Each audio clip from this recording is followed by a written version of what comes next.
191 question.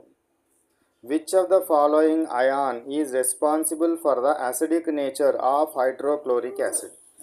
So ఇందులోపల ఏ ion hydrochloric acid యొక్క యాసిడిక్ నేచర్ని చూపెట్టడానికి ఉపయోగపడుతుంది. సో హైడ్రోక్లోరిక్ యాసిడ్ అంటే ఏంది? హెచ్సిఎల్. సో హెచ్సిఎల్ నుంచి వచ్చే అయాన్స్ ఏమొస్తాయి? 2 అయాన్స్ వస్తుంది. హెచ్ ప్లస్ అయాన్ వస్తుంది, సిఎల్ మైనస్ అయాన్ వస్తుంది. This H plus ion is responsible for H plus ion. ఏ యాసిడ్లోనైనా కూడా H plus ion is responsible, hydrogen ion is responsible to show the acidic nature.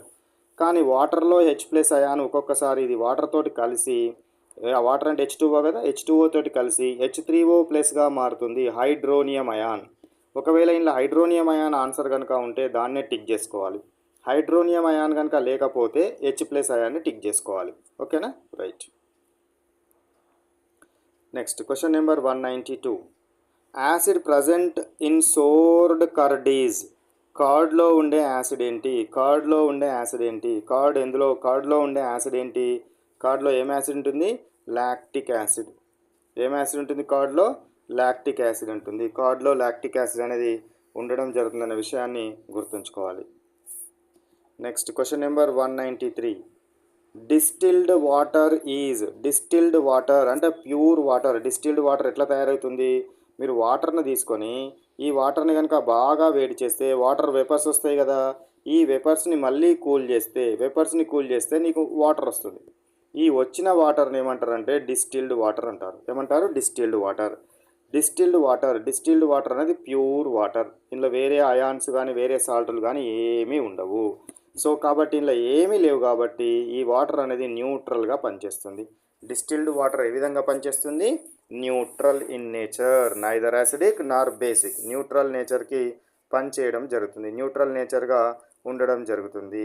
So distilled వాటర్లో ఎట్లాంటివి salts అనేటివి ఉండవు కాబట్టి దీని pH వాల్యూ కూడా 7 ఉంటుంది అనేది కూడా గుర్తుపెట్టుకోవాలి. Next, ammonia the turns red litmus to blue. So red లిట్మస్ని బ్లూ కలర్లోనికి కనుక మార్చితే అదేంటిది? బేస్. ఒకవేళ కనుక బ్లూ లిట్మస్ని రెడ్ కలర్లోనికి కనుక మార్చినట్టయితే యాసిడ్. మీరు బ్రాని గుర్తుపెట్టుకోవాలి, BRA, బ్రా అంటే బ్లూ టు రెడ్. ఏంటిది అది? యాసిడ్. బ్లూ టు రెడ్గా మార్చేది ఏంటిది? అది యాసిడ్ని. అని రెడ్ లిట్మస్ని కనుక బ్లూగా మారిస్తే అదేంటిది? బేస్గా మీరు గుర్తుపెట్టుకోవాలి. రెడ్ లిట్మస్ని బ్లూ లిట్మస్గా మారిస్తే బేస్, బ్లూ లిట్మస్ని రెడ్ లిట్మస్గా మారిస్తే యాసిడ్. సో కాబట్టి ఇప్పుడు ఏమన్నాడు? రెడ్ లిట్మస్ను బ్లూగా మార్చింది, రెడ్ను బ్లూగా మార్చింది కాబట్టి base. Basic solution. Next question 195 question.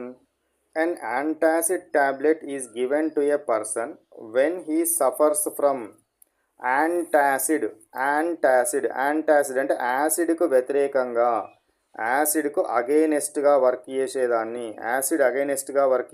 ఏమంటారు? యాంటాసిడ్ అంటారు. యాసిడ్కి అగైనెస్ట్గా వర్క్ చేస్తే ఏమంటారు? యాంటాసిడ్ అంటారు. కాబట్టి ఇప్పుడు నువ్వు వేసుకునే ట్యాబ్లెట్ యాసిడ్కి అగైనెస్ట్గా వర్క్ చేయాలి. ఈ యాసిడ్కి అగైనెస్ట్గా వర్క్ చేసేదాన్ని యాంటాసిడ్ అంటాము. కాబట్టి నీ కడుపులో ఒకవేళ యాసిడిటీ కనుక ఉన్నట్టయితే దానికి వ్యతిరేకంగా వర్క్ చేసేది, యాసిడిటీకి వ్యతిరేకంగా వర్క్ చేసేది యాంటాసిడ్. కాబట్టి యాసిడిటీకి అగైనెస్ట్గా వర్క్ చేస్తుంది. యాసిడిటీకి అగైనెస్ట్గా వర్క్ చేస్తుందంటే యాంటాసిడ్లో ఉంటేది ఏంటిది? బేస్ ఉంటుంది. ఏ బేస్ ఉంటుంది? Milk of magnesia. Magnesium hydroxide ఎక్కువగా ఉంటుంది, మిల్క్ ఆఫ్ మెగ్నీషియా అంటారు. సో ఇది యాంటాసిడ్ ట్యాబ్లెట్లో ఉంటుంది. యాంటాసిడ్ అంటే యాసిడ్కి వ్యతిరేకంగా వర్క్ చేస్తుంది. యాసిడ్కి వ్యతిరేకంగా వర్క్ చేయాలంటే దానిలో బేస్ ఉండాలి. ఏముండాలి? బేస్ ఉండాలి.